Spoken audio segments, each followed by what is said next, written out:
lugar tipo um chácara aquele Recado das Hortênsias. É como se fosse o Recado das Hortênsias. É um lugar para eventos e formatura. E é bem grande lá, mano, não tem noção. É bem Recado das Hortênsias. Mas os 15 anos da Isabel já. Ó, já vai conseguir já um... Eu moro lá. Tem duas...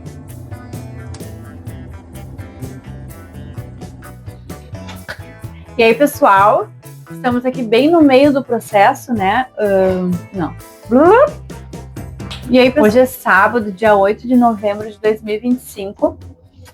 E a gente tá aqui curtindo um momentinho só nosso, a gente tá de folga, nós estamos de plantão. E o amor tá assando uma carninha pra gente, uma picanha, né, amor? Estamos muito chiques, assando uma picanha. Entrou o ticket. Entrou o ticket, gente, ó. A gente tá aqui para conversar um pouco sobre esse ato, né? Esse momento entre aquele último momento onde a gente não deu certo a estimulação, não tem um propósito. Então, Deus sabe o que tá rolando, qual é o motivo, né, disso acontecer. E a gente tá aqui, então, para conversar um pouquinho sobre o que tá acontecendo no meio desse processo. Muitas coisas aconteceram desde o último vídeo, né? Desde aquele momento que a gente tava com muitas expectativas em dar segmento no processo de FIV, não rolou, não aconteceu, tudo certo, então dá uma pausa, vamos retomar de novo no próximo ciclo.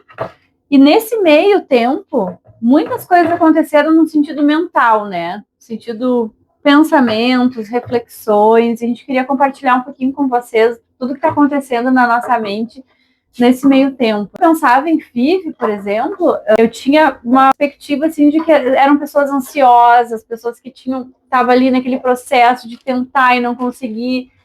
E eu, olhando de fora, eu tinha um pouco de receio de entrar nesse processo, não vou mentir.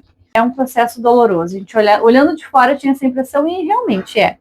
A impressão que dá que a gente começou agora, mas a gente não começou agora. Fazem quase 2 anos entre querer ter um bebê, entre fazer exames, fazer o processo de reversão.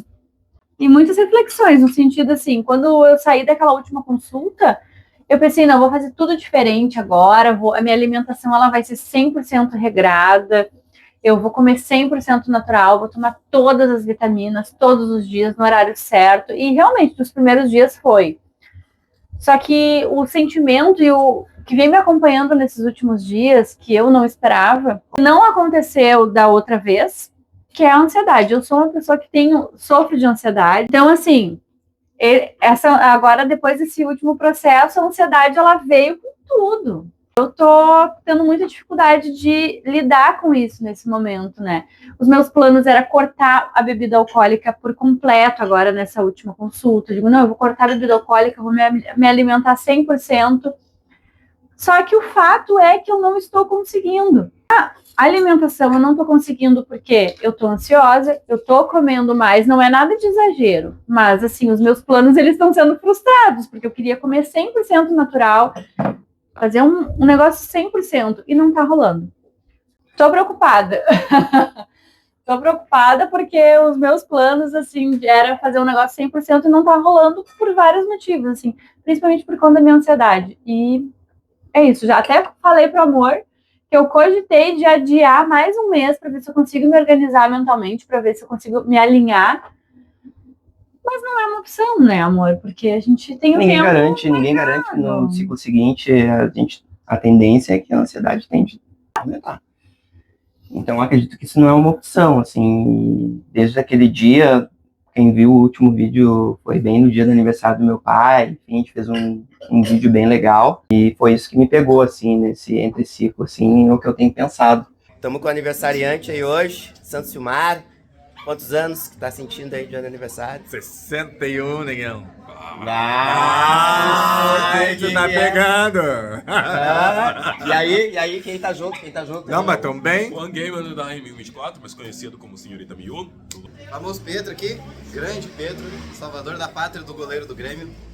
Terceira geração do Silva já. Beleza. Primeira, segunda, terceira. Vocês puderam ver aí que me tocou bastante, enfim, principalmente porque esse vídeo rolou nesse momento, estavam ali o Pietro, o Juan, para quem não conhece, são os meus filhos, né? Então foi isso que tem me pegado, né? Então essa questão dessa nova paternidade. Naquele vídeo ali, eu fiquei pensando várias coisas, né, na minha trajetória pessoal, então em questão da paternidade.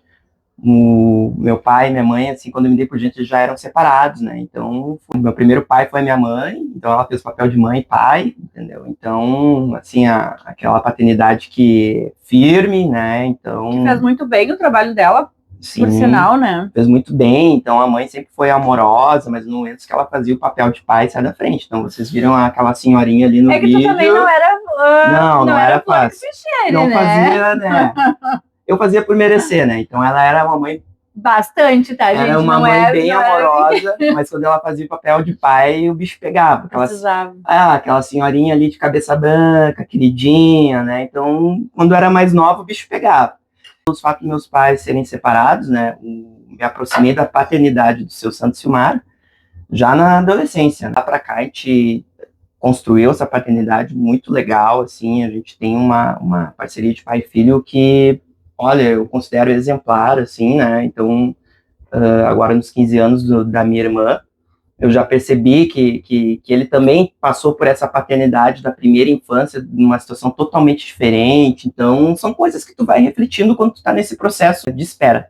Então, a minha própria paternidade com os guris, numa fase de vida diferente, então, com bastante privação, então, eu também copiei bastante coisa que eu aprendi com a minha mãe, funcionou bastante. Eu era um pai bem rígido, assim, e nos momentos que eu era amoroso, eu conseguia ser amoroso. Só não consegui ser mais amoroso por mais momentos, porque o contexto ele não permitia, né? Então eram várias privações. Na época, eu e a mãe deles, ele foi construído o conforto ao longo do tempo, né? Então as coisas foram melhorando, e nesse sentido, a minha relação com eles, com os guris, nessa parte de aproximação, de carinho, também foi melhorando com o tempo. Hoje a gente não tem uma convivência tão próxima, né, em circunstâncias da vida, mas eu tento manter mais próximo deles, e eu acredito que o tempo que, até ali a adolescência, ali, que eu consegui ficar diariamente com eles, eu já consegui deixar uma marca bem legal, e agora a gente está se readaptando, né, então essa nova paternidade me fez pensar, assim, um turbilhão, né? Então, tem a minha paternidade com a minha mãe, a minha paternidade com meu pai, a minha com os guris, e agora essa nova paternidade, que tem coisas que eu vou te trazer de toda essa experiência, e coisas que eu percebi que dá para, digamos assim, ir além, né? Existe certo nem errado, eu acredito. Como eu não tenho filhos, eu não tenho lugar de fala, né? Como muitos dizem. Mas observando, né, o contexto de várias questões da minha irmã, do Felipe, pelo que ele me fala, né, dos familiares que a gente tem, não tem certo nem errado, tem o que foi possível fazer naquela época, naquele momento. E aquilo que foi bom, né? Aquilo que foi bom, a gente fica, e aquilo que a gente observou que daria para ser diferente, para melhor, pelo fato de a gente estar num momento diferente de vida, mais maduro, construir isso. Então, esse ato, nesse ciclo, ele trouxe bastante, na minha parte, esse tipo de reflexão. E eu tenho feito muitas reflexões também, assim, de que não tão profundas como o Felipe, né? Na verdade, eu tô mais inebriada pela minha ansiedade nesse momento, gente. Eu vou ser bem sincera com vocês. Porque eu gostaria de estar me controlando melhor da minha alimentação, das vitaminas, de tudo mais. E aí, por fato de eu não estar conseguindo, eu tô me sentindo bem mal por isso. Então, assim, esse fato de eu não estar conseguindo tá me deixando mais ansiosa, e é um ciclo.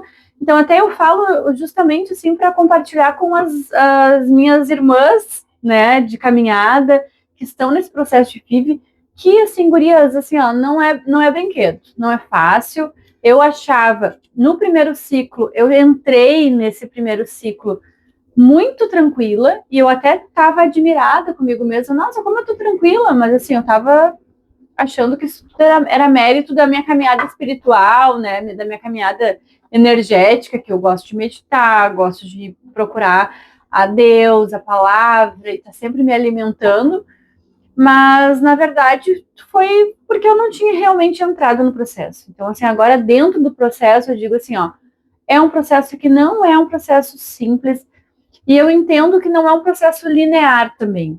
Eu acho que a gente vai ter que dar uma pausa, porque essas coisas aqui tem hora... Esfria. Esfria não, e tá ótimo, tem que comer agora. Então dá pausa. Acabamos de jantar, tava muito bom, então vamos dar continuidade, né? Que o processo, retomando, né, ele não é linear. né? E a gente sabe disso quando a gente entra no processo. Eu tenho 38 anos, então a gente tá cansado de saber que a vida em si não é linear. Quanto mais um processo que envolve os nossos hormônios, o nosso corpo. Então, assim, não estamos no controle. Conscientemente sabemos disso, mas o inconsciente ele tem dificuldade de entender. Então, eu preciso me organizar melhor mentalmente, conseguir me estabilizar para chegar nesse processo minimamente tranquila, né? Não dá para chegar do jeito que eu tô agora, não dá. Então, meta para segunda-feira, hoje é sábado, para segunda-feira já me organizar, gente. O que é isso? Vamos organizar essa casa aí, porque daqui 15 dias é a próxima consulta, mais ou menos, e aí a gente retoma o ciclo. Então... A gente vai descobrir como é que vai ser a mesma medicação, se vai ser as mesmas doses, se não vai ser, como é que vai ser. Então, tudo isso a gente vai tomar conhecimento nesse dia. A princípio ela vai dar alguma alterada ali, porque como meu corpo não respondeu muito bem, a ideia dela é alterar alguma coisa. Mas é isso, o principal foco é conseguir ficar tranquilo para viver esse processo da melhor forma. É isso aí, até lá, gente. Até mais.